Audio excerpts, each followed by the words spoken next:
총선이 석 달도 남지 않았습니다. 여야 모두 총선을 이끌 공천관리위원회 구성을 마치고 공천 파동을 최소화하기 위해 분주한 모습입니다. 이른바 제3지대의 윤곽도 구체화되고 있습니다. 두 분과 정치권 소식 짚어보겠습니다. 서정욱 변호사, 장현주 민주당 법률위 부위원장 나오셨습니다. 안녕하세요. 네, 안녕하세요. 네, 여당에서는 윤심 공천, 야당에서는 친명 공천 우려가 나오고 있습니다. 먼저 여당 상황 짚어볼 텐데요. 대통령실 참모 출신들이 대거 총선 출마에 나섰는데 비교적인 양지 출마를 희망하고 또 대표적인 친윤 핵심 이철규 의원이 공천위원이 돼서 좀 윤심 공천 우려가 나오고 있습니다. 이런 상황 어떻게 보고 계십니까? 저는 이제 윤심 공천이 나쁜 건가 이렇게 묻고 싶어요. 이번 이제 총선은 윤 대통령에 대한 중간 평가고요. 그리고 이제 차기 미래 권력을 누구로 할 거냐. 앞으로 이제 완전하게 정권 교체해서 3년간 윤 대통령하고 이제 원팀이 될 수 있느냐 이런 선거입니다. 그렇다면 이게 저는 윤 대통령이 물론 법에 반할 정도로 정치 개입 노골적인 이건 안 되겠지만. 최소한 이제 윤 대통령과 호흡을 맞출 수 있는 이런 이제 분들. 그래서 결국 윤심, 그다음에 당심, 그다음에 민심, 이 3심에 일치하는 이런 이제 후보를 공천한 게 맞는 거예요. 따라서는 윤심 공천이 필요하다. 오히려 나쁜 게 아니고 이렇게 보고요. 그리고 이제 이철규 의원이 들어가는 게 당연하죠. 인재 영입을 쭉 해왔잖아요.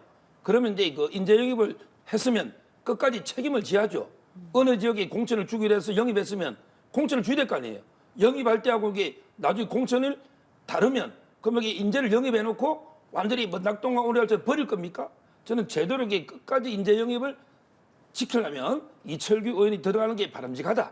이렇게 저는 보고 있습니다. 예, 윤심 공천이 나쁜 게 아니다. 그리고 이철규 의원 공천위원으로 필요하다 이런 말씀 주셨는데 상대당 입장에서 어떻게 보고 계십니까? 글쎄요, 윤심 공천이 나쁘다 아니다 뭐 이런 부분은 뭐 상대당에서 판단하기는 좀 어려운 것 같은데요. 다만 윤심 공천이 뭐 바람직하다라고 한다면 국민의힘 지도부에서 지금 윤심 공천이 없다라고 하면서 이 이야기가 더 확대되지 않도록 진화하고 있다라는 점은 또 다시 보이는 지점이긴 합니다. 그만큼 윤심 공천이 있는 것이 아니겠느냐라는 이야기를 국민의힘 지도부가 가장 좀 듣기 싫어하고 또 피하고 싶은 논란인 것으로 보이기는 하는데요. 그렇기 때문에 지금 공관위원으로 또다시 친윤의 핵심이라고 알려져 있는 이철규 의원이 들어가신 것, 이건 굉장히 상징적인 의미가 있다라고 봐야 될 것 같습니다. 한동훈 비대위원장이 처음에 정치권에 이제 출범하시고 비대위가 이제 출범하면서 나왔던 항상 따라다니는 지적이 결국 윤석열 대통령의 아바타가 아니냐, 용산의 직할 체제가 되는 것이 아니냐라는 지적이었습니다. 그 부분을 이겨낼 수 있을지 또는 그 부분을 탈피할 수 있을지가 한동훈 비대위의 어떤 성공과 실패를 가를 잣대라고 볼 수 있을 텐데요. 현재까지의 움직임은 용산과의 어떤 방향이 발맞춰가는 것이 아니냐라는 분석이 많은 것 같고요. 특히 이번에 공관위원으로 이철규 의원까지 또다시 들어왔기 때문에 당연히 윤심 공천에 대한 이야기들 나올 수밖에 없고, 저는 이 논란은 국민의힘 내부에 있는 당원들 그리고 국민의힘에서 총선을 준비하는 사람들에게 더 많이 입방아에 오를 것이라고 예상이 됩니다. 네, 지도부는 원칙에 따른 시스템 공천을 계속 강조하고 있습니다. 장동혁 사무총장은 제 직을 걸고라도 공정한 공천을 하겠다 이렇게 말을 했는데 부위원장님 말씀대로 지도부는 진화에 나선 모습이긴 합니다. 지금 이제 제가 조금 전에 그 윤심이 당심하고 이제 그 민심하고 일치할 때 이게 바람직한 공천을 했잖아요. 예를 들어 이제 그 당원들의 마음 당심 또 이제 민심과 떨어지는데 오로지 윤심 때문에 내리꽂는다. 이거는 말이 안 되는 거죠. 저는 예를 들어 이제 청와대 출신이나 장관, 대통령실 또는 이제 장관이 한 50명까지 될 거예요. 근데 대통령이 뭐라고 강조했냐면 어떠한 특혜나 이게 없다. 이 말은 이제 실력으로 정정당당하게 승부해라. 이렇게 수차례 말한 걸로 제가 들었습니다. 따라서 이제 무조건 이게 대통령실 출신에서 전략공천을 내리꽂거나 아니 이런 거는 이제 전혀 없을 거고요. 저는 깨끗하게 원칙 시스템에 따라서 깨끗한 경선을 해서 이기면 이제 공천이 되는 거죠. 이게 바로 시스템 공천이다. 따라서 이제 너무 윤심만 가지고 이게 내리꽂기는 안 할 거니까 너무 이게 걱정할 필요는 없다. 이래 봅니다. 예. 사실 이 부분과 관련해서는 뭐 당연히 국민의힘 지도부에서는 여러 가지 또 이야기들이 나오고 있고 한동훈 비대위원장도 결국에는 공천은 본인이 하는 거다 뭐 이런 취지의 또 독립선언에 의미를 부여할 수 있는 발언들도 나오고 있거든요. 그렇다라고 한다면 또 윤심 공천에 대한 불안감을 좀 확대되는 것 막으려고 하는 움직임은 분명히 있어 보이는데 결국 중요한 건 정치인들은 말도 중요하겠지만 말보다는 그 말의 진정성이 있으려면 행동이 따라와야 될 겁니다. 그 행동으로 보이는 것이 가장 중요한 것이 또 인사가 될 텐데요. 그 인사가 앞서서 말씀드린 것처럼 공관위원으로 이철규 의원을 임명하는 것이 인사였습니다. 그러면 행동으로는 친윤의 핵심이라고 할 수 있는 이철규 의원을 공관위원으로 또 임명을 하면서 말로만 윤심 공천이 없다, 뭐 이기는 공천을 하겠다라고 말한들 사실 국민의힘 내부에서 뭐 총선을 준비하고 있는 여러 이제 정치인들이나 또는 국민들 보시기에 과연 윤심 공천이라는 그 논란을 잠재울 만한지 저는 좀 의문이 들고요. 물론 앞으로 지켜봐야 되는 것은 분명하겠지만 지금 현재로서는 윤심 공천에 대한 논란은 계속해서 안고 갈 부담이 될 거다 이렇게 보고 있습니다. 예, 민주당 상황도 짚어보겠습니다. 현역 의원 평가 하위 20% 통보설까지 돌면서 주 후반에 좀 시끄러웠는데요. 공관위 첫 회의에서 개파 배려는 없다면서 국민 참여 공천제를 도입하겠다고 네. 했습니다. 공정한 공천 어떤 방식이 돼야 한다고 보십니까? 일단 민주당 입장에서는 지금 공천과 관련된 부분이 이미 시스템화되어 있고 당원 당규 그리고 특별 당규까지 마련해서 그 기준들이 세세하게 굉장히 또 세부적으로 기준이 다 잡혀 있습니다. 그렇기 때문에 그 시스템 하에서 불공정한 그런 어떤 개입이 없이 그 시스템 그리고 기준에 따라서 그 공천이 진행되면 잡음이 최소화될 것이다라고 보고 있고요. 또한 지금 뭐 하위 20% 대상자에 대해서 뭐 통보가 갔다라든지 뭐 불출마를 권고했다든지 이런 식의 이제 보도가 있었는데 당의 공식 입장은 전혀 지금 통보된 바도 없고 그리고 뭐 불출마를 권고하고 이런 사실도 없다는 겁니다. 네. 그렇기 때문에 통보 사실이 없는데 뭐 이른바 뭐 명단이 돌았다고 하는데 그 명단도 다 가짜 뉴스에 불과하다라는 것이 당의 입장이기 때문에 뭐 언중이나 뭐 관련된 뭐 수사 의뢰나 이런 법적 조치까지 좀 취하겠다는 강경한 입장입니다. 그만큼 당 내부에서는 공천을 앞두고 여러 가지 잡음들을 차단하고 있는 움직임 분명해 보이고요. 특히나 이번에 공관위원장으로 오신 이명백 교수님 같은 분도 굉장히 공정한 공천을 하겠다라고 지금 자신하고 있는 상황이기 때문에 당 구성원들은 공정하게 또 기준에 따라 시스템 하에서 공천이 이루어지리라 기대를 하고 있습니다. 예, 민주당에서의 공천 어떻게 이루어져야 한다고 보십니까? 뭐 자기들은 이제 그 뭐 시스템에 따라서 이제 투명하게 한다지만 그게 저는 어렵다고 보는 게요. 첫째는 이제 그 이번에 그 적격 심사를 하잖아요, 미리. 이게 좀 황당합니다. 예를 들어 이제 그 뭐 범죄자로 이제 재판받거나 수사받거나 기소된 이런 분들에게 다 포함시키면서 오히려 이제 그 고양시장 최성 또는 이제 시흥시장 김윤식 그다음에 동작구청장 이창우 이런 분들에게 아예 적격해서 탈락시켜 버렸어요. 이유가 뭐냐? 당정 협의를 소홀했다는 거예요. 그리고 이제 경선에 제가 보기에 불복 출마도 안 했는데 불복인데 오히려 이제 의정부의 문희상 의장 아들은 이제 무소속 출마됐는데 제가 통과된 걸로 알거든요. 그럼 이게 기준 잣대가 뭡니까? 무소속으로 탈당해서 출마한 사람도 적격인데 아니 소송까지 안 하고 이게 이해했다고 불복했다? 이게 말이 안 되고 조정식 사무총장 배려하는 거 아닙니까? 따라서 미리 비이재명 세력은 적격 심사에서 걸러내버리는 거예요. 그리고 이제 친 이재명은 무조건 적격 심사 통과하는 거예요.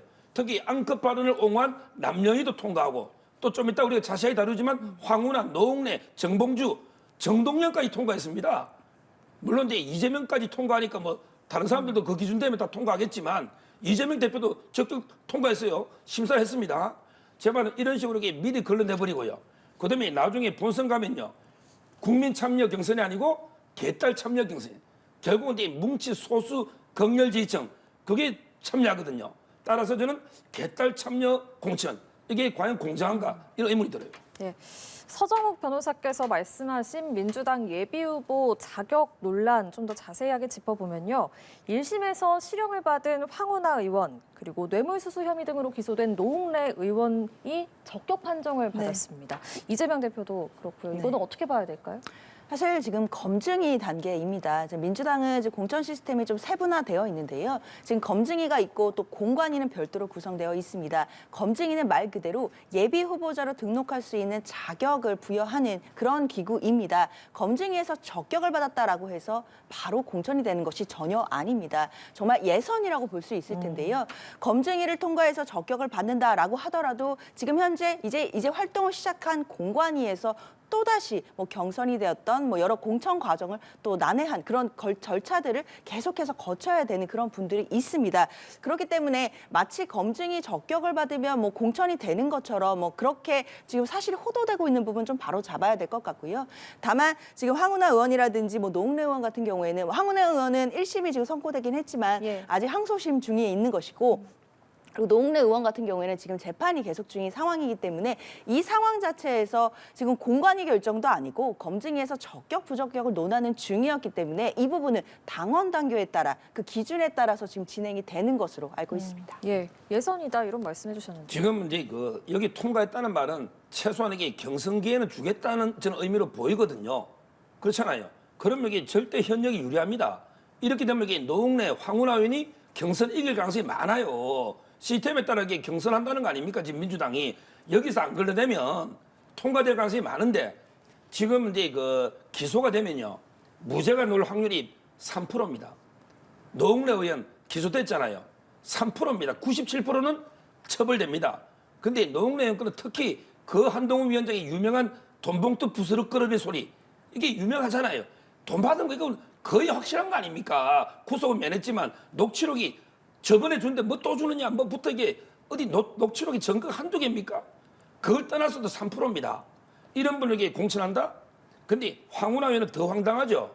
왜냐하면 1심에서 전체가 3%인데 무죄가 1심에서 유죄가 나온 사람이 뒤집어서 항소심은 이거는 확률적으로 계산이 불가능할 정도로 희귀한 사례입니다. 그럼 변호사도 알 거예요. 1심에서 유죄 받은 분이 그것도 3년 10개월 가까이 그렇게 재판했잖아요. 이분이 항소심 가면요. 요즘 같으면 이게 증거도 없고 한 몇 달이면 이제 기각되면 바로 법정 구속 아닙니까? 기각되면 저는 이런 분에게 공천해가지고 나중에 보궐선거 되면 민주당이 이거 책임질 겁니까? 선거 비용 보궐선거 옛날에 김태우 수사관 할 때 많이 했잖아요. 저는 이런 분들 미리 안 걸르면요 경선 기회 주면 못 막는다 이래 봅니다. 사실 이 부분과 관련해서는 일단 두 분 모두 무죄 추정 원칙상 무죄 추정을 받고 있다는 점을 좀 말씀을 드려야 될 것 같고 그다음에 검증에서 적격을 받는다라고 해서 공관위에서 무조건 경선 기회가 보장된다라고 보기는 어렵습니다. 물론 그 부분은 공관위가 판단을 하게 될 것이지만 공관위를 거쳐서 경선 대상자가 될 것인지 또는 컷오프가 될 것인지는 전혀 또 별개의 이야기이기 때문에요. 이것은 공관위 절차를 거쳐 봐야 알 수 있다. 이런 말씀 덧붙여야겠습니다. 알겠습니다. 자, 제3지대 움직임이 속도를 내고 있습니다. 어제 이낙연 전 대표 가칭 새로운 미래 창당 추진하겠다고 했고요. 원칙과 상식 3인방 측은 가칭 미래대연합 창당을 하겠다고 했습니다. 둘 다 당명에 미래가 있습니다. 네, 그렇죠. 일단 뭐 우연인지 필연인지 모르겠지만 일단 두 당명에 일단 가칭이긴 하지만 미래가 들어간다는 것을 두고 이제 여러 언론에서는 많은 분석들이 있는 것 같습니다. 네. 결국에는 뭐 함께 합쳐지지 않겠냐 뭐 이런 분석들도 많이 나오는데요. 사실 저는 좀 아쉬운 부분이 뭐 탈당을 하시고 신당을 창당하겠다 이런 정치적인 결단이야 뭐 존중해야겠지만 민주당 입장에서 본다면 결국에는 민주당을 떠날 만큼의 어떤 정치적 명분이 과연 있었느냐에 대한 아쉬운 점이 분명히 남습니다. 당원들이 보시기에는 좀 많이 실망스러운 장면이고요. 과연 본인들이 확고한 정치적인 명분과 앞으로 가야 갈 길에 대해서 계획이 확실했더라면 지금 사실 뭐 함께 뭐 당을 만드시던 아니면 각자 가시던 이런 부분에 대해서 확실한 밑그림이 있었어야 될 것 같은데요. 지금 모습들은 뭔가 모든 가능성을 열어두고 일단 출발은 하되 언젠가는 또 만날 수도 있고 또 연합할 수도 있다. 뭐 이런 식의 이야기들, 여운들을 남겨놓는 것 같습니다. 그런 점에서 저는 어떻게 본다면 이 모든 것들이 확고한 정치적인 명분보다는 본인들의 정치적인 이익이나 정치적인 계산들이 깔려 있는 것이 아닌가. 그렇기 때문에 앞으로 진행되는 공천 상황 또는 총선 상황에 따라 여러 가지 계산을 하겠다라는 것처럼 보여서요. 이렇게 변수를 고려하겠다는 입장은 오히려 국민들 보시기에는 그만큼 확고한 명분이 없었던 것 아닌가 이렇게 보여질 것 같아서 그 지점은 참 많이 아쉽습니다. 결과적으로는 합치게 될 걸로 보세요? 합칠 가능성도 굉장히 높다고 생각이 드는데요. 왜 그러면 지금 합치지 않느냐에 대한 또 의문도 들 겁니다. 저는 지금 합치지 않는 이유는 결국 주도권 다툼이 있기 때문이다라는 생각이 듭니다. 당연히 이낙연 전 대표 입장에서는 본인의 정치적인 무게감상 본인 주도로 뭔가 이 모든 연합들을 하고 싶을 마음이 있으실 거라고 저는 개인적으로 생각이 드는데요. 그렇지만 원칙과 상식에 계신 세 분의 의원은 현역 의원입니다. 아시겠지만 신당 창당을 해서 현역 의원이 몇 명이 들어오느냐에 따라 뭐 기호도 달라지고 정당 보조금도 달라지기 때문에 현역 의원들이 당연히 이 신당 창당에서는 중심적인 역할을 할 수가 있습니다. 그렇기 때문에 저는 이 세력들 간의 주도권 다툼이 지금 분명히 이루어지고 있다. 이런 분석을 해보겠습니다. 네, 어떤 생각 갖고 계세요? 저는 이제 그 삼지대라는 개념이 좀 프레임이 잘못됐다 보는 게 우리나라는 이제 그 대통령을 보유한 정당과 보유하지 않은 야당 1지대와 2지대가 있을 뿐이에요. 여기 무슨 3지대가 있어요. 그냥 대통령을 보유한 여당, 나머지는 이게 전부 야당이 있는데 자기들끼리 이렇게 표 깔아먹는 땅 따먹기 하듯이 이렇게 표를 서로 뺏어가는 거죠. 제1야당이 민주당이 되면 제2야당이 불과하다 3지대는. 따라서 이게 뭐 독자적으로 엄청나게 3지대가 새로 있는 것처럼 이거는 이제 프레임이 저는 잘못됐다 이렇게 보이고요. 이분들이요. 전부 이게 거의 뭐 이삭 죽기로 해가지고 이 양당에서 공천이 거의 어려운 이런 분들에게 탈당해가지고 만드는 게 이삭인데 요즘 보십시오. 요즘 이게 농사 지을 때 보면 이게 기계, 농기계가 상당히 발전해가지고요. 요즘 이게 이삭이 잘 거의 없습니다. 제대로 이게 탈고 가면요. 진짜 쭉정이 정도가 이게 뭐 나갈지 모르지만 진짜 알곡들은요. 다 이게 제대로 수수합니다. 이 이삭들 중에 뭐 제대로 된 알곡이 있겠습니까?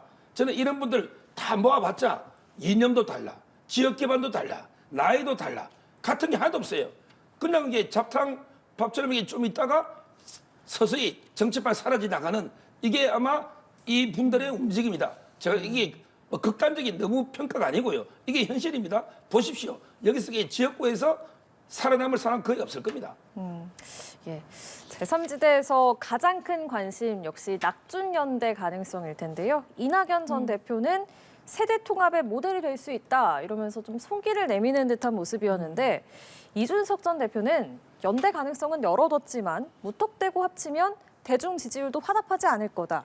이렇게 약간 신중한 모습을 보였습니다. 이렇게 미묘한 온도차가 있는 배경은 뭐라고 보십니까?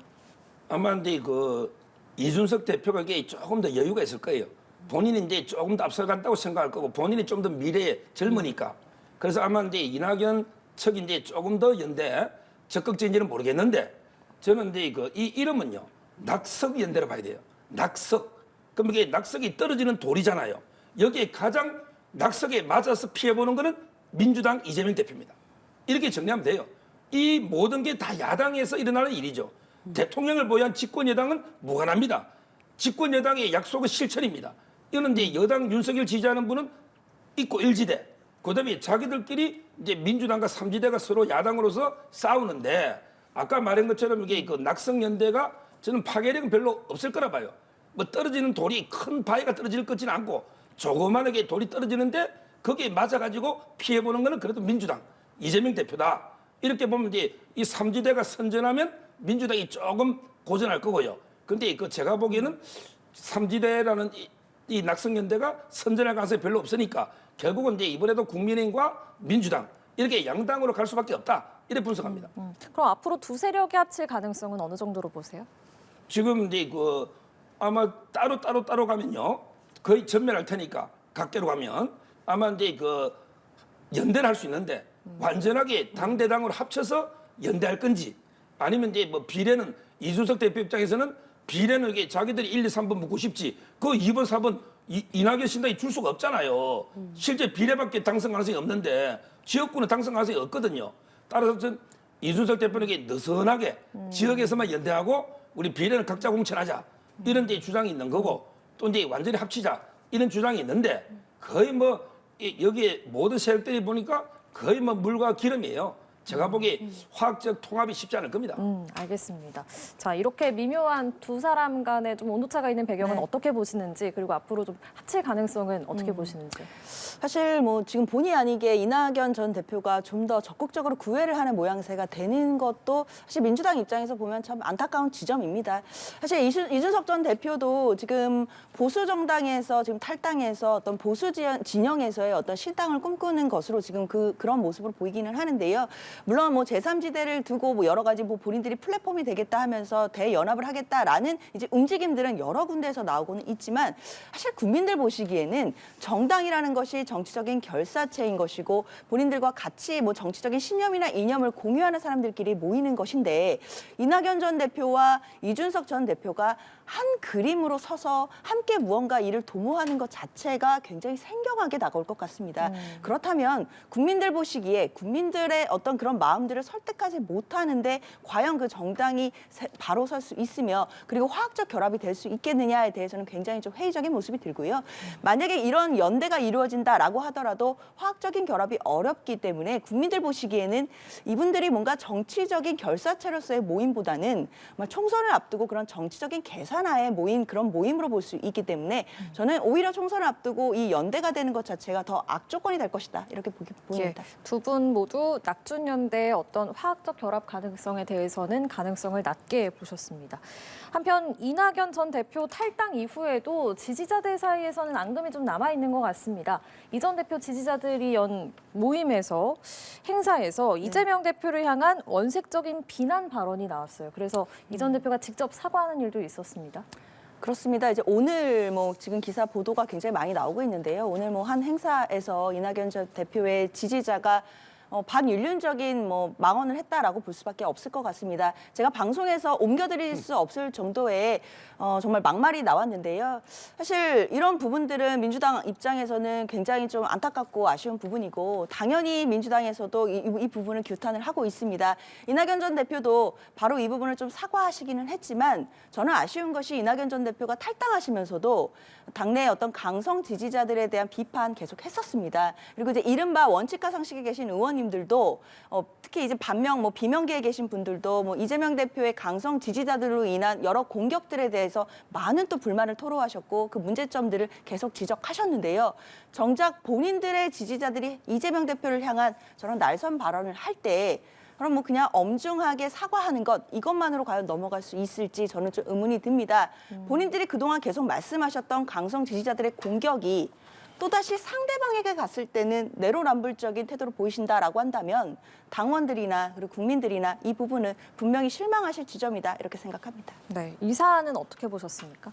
뭐 저도 이제 뭐 시청자분들이 이제 네이버만 뉴스만 검색해도요. 금방 이제 무슨 말인지 다 뜹니다. 아주 막말은 아닌 것 같은데 다 그대로 이게 뜹니다. 뭐 욕설 이런 건 아니에요. 근데 그 취지만 보면요. 이재명 대표가 이제 그 피습을 당했잖아요. 그러면 이제 통상적으로 보면 피습을 당하고 이러면 좀 지지율이 이제 동정 여론이 올라가잖아요. 무슨 말이냐면 이게 박근혜 대통령도 옛날에 그 테러 당했잖아. 그때 대전은요 뭐 이런 것 때문에 선거도 대전 이기고 이런 게 있었잖아요. 근데 아마 이제 이낙연 대표 지지자층이 피습까지 당했는데 어떻게 지지율이 더 떨어질 수 있느냐 이런 취지의 말을 했는 것 같아요. 지금 이게 해석을 해보면 제가 그대로 방송 옮길 수는 없고 해석하면 이게 제 해석이 맞을 겁니다. 근데 이거는요 조금 이게 자꾸 막말을 할 게 아니고 좀 귀를 한번 들어봐야 됩니다. 이번에 이재명 대표가 피습당해서 이제 얻은 것은 이게 방탄입니다. 이런 것은 민심이에요. 그런데 얻은 방탄은 재판을 연기하는 거하고 그다음에 수사 법화라든지 연기하는 거, 이 수사 재판 연기 이게 방탄을 얻었는데 이런 거는 세 가지 민심을 잃은 거예요. 세 가지 민심을. 첫째는 이제 그 부산의 민심을 잃은 거예요. 부산 사람들이 자괴감이 들죠. 아니 우리 부산대병원이 전국 최고인데 부산대 못 믿어 서울대로 헬기 불러가? 그러니까 부산이 들끓잖아요. 이게 첫째 이런 민심이에요. 두 번째 이런 민심이 의료계의 민심이에요. 의사들이 진짜 뭐 어떤 이게 여모 행정관 출신 나와서 의사들을 거의 뭐 테러리스트 비슷하게 해가 지금 의사협회가 엄청나게 반발하고 있고 그리고 이제 또 의사 단체가 이제 고소 고발까지 하고 있잖아요. 이런 의료계의 민심을 이재명 대표가 잃어버린 거예요. 그다음에 마지막으로 세 번째 이런 민심이 환자들의 민심이에요. 환자들 조금 이게 지금 응급실 들어가기 힘듭니다. 응급실에 자리 없다고 내보내니 아니 이재명 대표는 그 정도에 해주고 8일인데 왜 나는 내보내냐? 또 하루만 있다 나가라 했더니 왜 나는 하루 만에 내보내냐? 또 나는 이게 다쳐가지고 헬기 좀 불러 했더니 나는 왜 헬기도 안 불러주냐? 이런 게 민심이 폭발하고 있어요. 결국 이재명 대표 이번에 어떻게 보면 이게 서울대병원 헬기 이송 때문에 부산 민심, 의료계 민심, 환자들 민심 이걸 잃어버렸잖아요. 이걸 아마 지적한 게 이낙연 측의 지지자인데 다만 표현이 좀 이게 과했던 거죠. 사실 그 부분 가서 제가 한마디만 간단하게 말씀드리면 일단 이 오늘 나왔던 이낙연 전 대표의 지지자의 그 망언에 대해서는 그 취지까지 해석해 줄 필요가 없을 것 같습니다. 그 표현 자체가 이미 용납되지 않은 선을 넘어갔다라고 볼 수밖에 없기 때문에 이낙연 전 대표가 단순히 엄중한 사과 뭐 이런 부분에서 그칠 것이 아니라 당연히 엄중하게 조치까지 나와야 될 것으로 저는 생각이 들고요. 특히 이제 뭐 이재명 대표가 아까 전에 뭐 피습을 통해서 뭐 방탄을 얻으셨다 이렇게 말씀을 주셨는데 저는 그 취지에는 동의하기는 어렵습니다.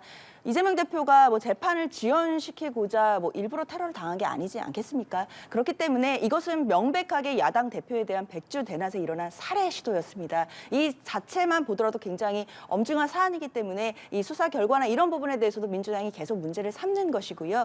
일단 이재명 대표가 건강이 회복이 된다라고 한다면 또 당무에 공식적으로 복귀할 수 있기 때문에 그 복귀 실정과 맞물려서 재판 진행에도 뭐 크게 무리가 없을 거다 저는 생각을 합니다. 근데 그 말을 못해가 재판에 못 간다고 했잖아요. 말을 못해서. 근데 저희가 이제 병원에 퇴원할 때 그 말씀하시는 거 봤고요. 그리고 이제 피고인이 말을 많이 할 필요가 없어요. 앉아만 있으면 돼요. 왜 그러냐면 이게 정인신문이거든. 유동규 씨. 정인신문. 판사가 이제 정인만 신문하겠다 했잖아요. 그러면 이제 정인신문은 검사가 하고 그다음에 변호인이 하고 그다음에 마지막에 판사가 합니다. 이재명 대표가 신문하는 게 아니에요. 그냥 앉아 있으면 돼. 말을 하실 필요가 없단 말이에요. 근데 왜 재판에 안 간다고 합니까? 그래서 제가 방탄을 한 거예요. 예.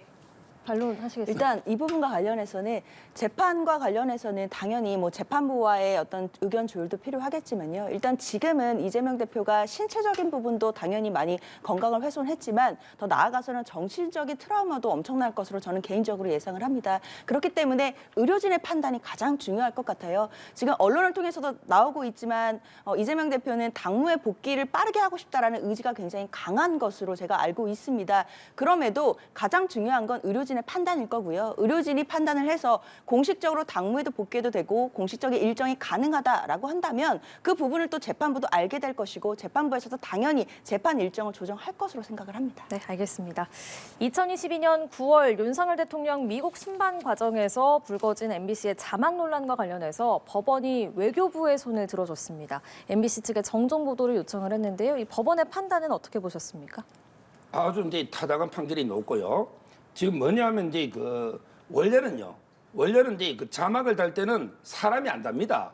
요즘은 이제 그 AI가 다 음성을 자막으로 이렇게 재생하잖아요. 우리 유튜브나 방송 봤잖아요.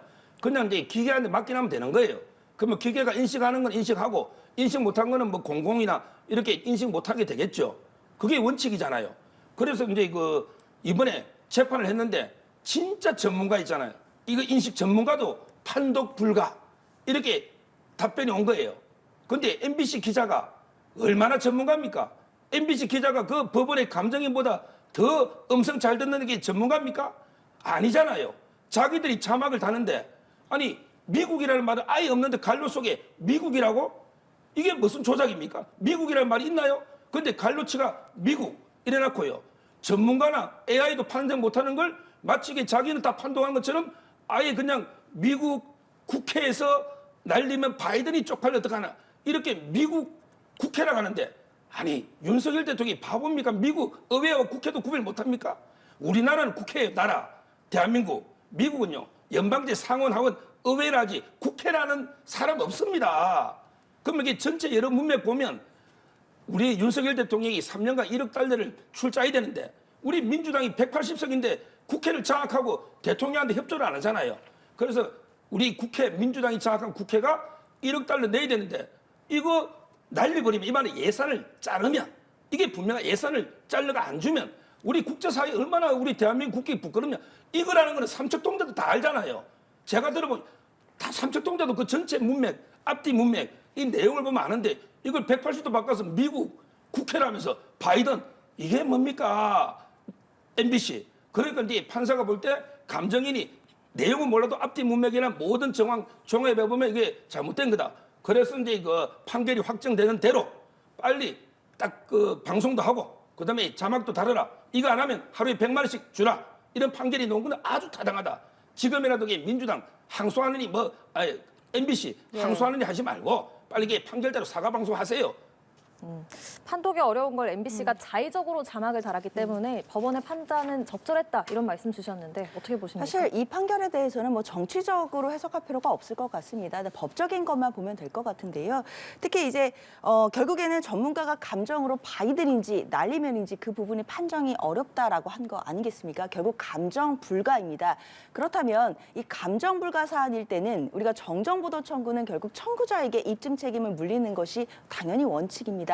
당연히 청구를 했던 외교부가 그렇다면 이것이 허위라는 것을 입증을 해내야 될 텐데요. 그런데 감정인이 그 부분을 감정 불가라고 했기 때문에 결국 입증이 안 된 거라고 봐야 될 것 같습니다. 그렇다면 원칙적으로는 청구를 기각하는 것이 맞다라고 보이는데 이번 재판부는 입증 책임을 MBC에게도 일부 나누어 준 부분들이 있습니다. 그러니까 MBC에서도 이 부분이 진실하다라는 것을 입증을 하라고 한 것인데 결국 감정인이 이 부분을 감정 불가였기 때문에 이 부분을 과연 법원에서 허위라고 판결할 수 있었을지 이 부분에 대해서 법적인 쟁점 다툼 분명히 있을 거라고 생각이 들고요. 항소를 했기 때문에 항소심까지 지켜보면 될 것 같습니다. 그런데 그거는 법적으로 안 그렇습니다. 예를 들어 이재명 대표가 어떤 발언을 했어요. 들리려 말라 해서 감정이 도저히 불가한 이재명 대표 말을 알아들을 수가 없어요. 그런데 갑자기 뭐 국민의힘이나 다른 뭐 방송에서 이재명 대표가 이런 말을 했다고 단정적으로 쓰면요. 그 사람이 입증을 해야 되는 거예요. 왜 들리지도 않는 걸 자기가 조작했었잖아요. 자기가 MBC가 입증해야 되는 거지. 이걸 왜 피해자가 입증합니까? 이거는 당연히 판결이에요. 당연한. 예, 짧게 말씀 듣겠습니다. 그러니까 그 입증 책임과 관련해서는 분명히 법적 쟁점이 있는 것 같고요. 그럼에도 감정 불가임에도 이것을 허위로 단언할 수 있는지에 대해서도 법적인 쟁점이 될 것이기 때문에 항소심에 가서 또 치열한 법적 쟁점 다툼이 있을 것으로 예상됩니다. 네, 알겠습니다. 서정욱 변호사, 장현주 민주당 법률위 부위원장과 함께했습니다. 두 분 고맙습니다. 그렇습니다.